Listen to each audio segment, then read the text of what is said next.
اوكي جلاتوما اما اكو بيكم يا بكي في ارقامنو غودينا شابها انا اداني كله جدكم بلشا غند حروف لولي غندا يوكان اردا دلوتا ارتست بشير غمدو تي كان ارقامنودا isa keessa isin argaa jirtan tun harmee artist Bashir Gammadooti. Sababni guddaan amma iddoo kanatti argamnee dhufnee fi simbira dhufnee fi kan hubachuu danda'u qabdani Bashir akkuma beekamu jaalatee yookaan itti tolee yookaan beekee osoo hin ta'in rakkoo dhibee xiinsammuu irra gaheeni harmee isaa reebuudhaan akka argaa jirtan kana taasisee jira. Isa kanaaf ammoo Bashir amma yeroo ammaa kana yaalarra jira. Mana yaalaa gahee akka mana yaalaa jiru warroonni sooshaal miidiyaa irratti hordofaa jirtan quba qabdu. Guyyaadhaa kana kaayyoon guddaan asitti argamneef yeroo sadaffaadhaaf dhufnee bakka kanatti argamnee jirruu fi harmeen isaa bakka jirutti akka inni fayyu akka garamaan tuftuuf akka aadaa keenyaatitti akka aadaa ummata keenyaatitti akka aadaa oromootitti akka namni hundinuu beekutti beekamaadha. Ilmi yoo haadha reebe jaalatee odoo hin ta'in rakkoo dhibee isa qunnameeni ilmi abbaa kan reebuun rakkoo xiinsammuu isa qunnameen malee jaalateeti miti. Akkaataa kanaan isinis harmeen guyyaadhaa kana ilmi keessan artist Bashir Gammadoo yaal irra jira. Yaalam hundura garuu isin hundi keessaniyyuu garaadhumaan tuftoon akka aadaa oromootitti tuftoon haadhaatiif tuftoon abbaa barbaachisaadha waan ta'eef akka tuftanii fi yeroo ammaa kana qaamaan asnuu dhufuu dide rakkoo dhibee isaa irra jiruun yaalarra waan jiruuf asnuu dhufuu dide malee akka seeraatitti dhufee tufuu fi qabdanii akka waa inni isin bira jiruutitti fudhattanii akka garamaan nuu tuftaniif akka garamaan nuu dhiiftaniif bakka isaa buunee dhiifama guddaa isin gaafannaa akka garamaan nuu tuftaniif isin hin jenna. Maami garamaan jechuudha. Nu akka mucaan kun isin miidhee jira. Baay'ee isin miidhee maqaa rabbiitiin nuu dhiiftan jedheeti isin jedha.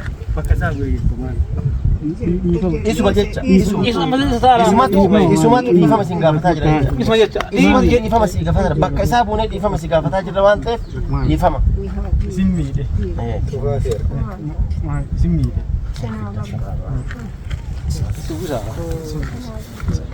Garamaan tufaa fi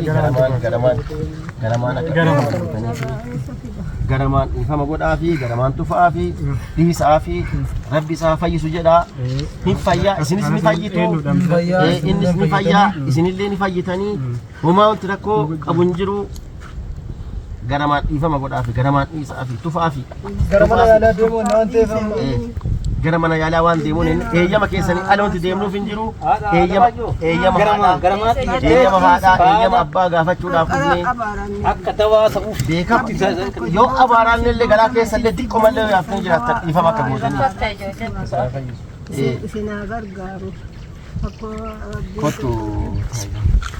Akkuma obboleessaatitti yaa'u obboleessaa Bashir yeroo dhufeetiin jedhe rakkoon xiinsammuu inni godhate kun haadha qofa osoo hin ta'in obboleessas abbaas hin reeba waan ta'eef atis akka obboleessaatitti garamaan dhiifama godhii fi tufiif. Dhiifama goona irraa fi namni ilmi namaa kamiyyuu taanaa osoo sammuu isaa xiinsammuu isaa sirri jiraate eenyullee kan nama reebus kan nama dha'us hin jiru waan ta'eef kanaaf dhiifneerra nu garba kennaan. Rabbi isin haa dhiisu ulfaadhaa galatooma. Rabbi isin haa dhiisu. Sababa taa'anii nama gaafatanii dhufanii nama gaafatanii maaliif akkasitti wanti hadha guyyaadhaa kana asitti argamnee dhufnee fi akkuma beekamu kanaan dura illee dhufnee isin dubbifnee jirra. Bashir ammoo sababa dhibeetiin yaalarra jira. Isa kana wal qabatee yaalatti seen hunduratti tuftooni akka aadaa keenyaatti tuftoon haadhaatiif abbaa barbaachisaadha waan ta'eef akka inni silaas dhufee innillee isinii tufee dhaasii kanatti illee innillee akka tufu isinillee akka garamaan tuftaniif yaallee turre garuu nu dhufuu hin dandeenye baay'ee chaalenjii nu godhaa turre yaalaa turre hin dandeenye dhukkubbi kaayyoon guddaan dhufneef akka abbaatti akka tuftaniif garamaan akka tuftaniif yaalamuu edda waan ta'eef garamaan tufaa fi isinin jechuudhaa fi akka garamaan tuftaniif maqaa waaqaatiin isin gaafanna. Bakka isaa buunee jechaadha. Bakka isaa buunee maqaa waaqaatiin isin gaafanna tufaa fi garamaan dhiifama godhaa fi isatu dhufee amma dhiifama isin gaafataa jira jechaadha. Akka waan inni isin bira jirutti akka inni dhiifama isin gaafataa jirutti garamaan tufaa fi waan isaa fayyisu jedha. Isinillee akka fayyisu isin akka isin baasu dhugama garamaan rabbi isin bira maqaa waaqaatiin dhiifama isin gaafanna dhiifama godhaa fi Marre ada magara dibuain tak kabati kera kerja mamane. Maru di hune. Maroo dhibbuma. Rabbi sinadis Rabbi si haadhisu. Rabbi jenne di hune rabbi sahafa yisu. Ulfaadhaa waan isin haadhisu. Rabbi jenne sa di hune. Abbaan isaatillee obboleessi illee kan dhiiftaniif waan isin haadhisu. Du'aayi tokko inni waan waliin nu deebisee hin jenne qabannee isaa dhukkubsattoonni isaa fayyeen waan akka waliin nu deebisu abdii waaqarraa hin qabna. Isinis uummanni biyya keessaatii fi biyya alaa argaa jirtanii nu daawwachaa jirtan hundi keessanuu bakka isin bira gahetti viidiyoo kana warri argitanii jettan sheer laayik koomentii gochuudhaan deeggarsa aartist Bashiir Gammadootiif akka nu bira dhaabattan isin gaafannaa. Deeggarsi Bashiirii akka itti fufetti jira. Ulfaadhaa galatoomaa isiniin jechuu barbaada.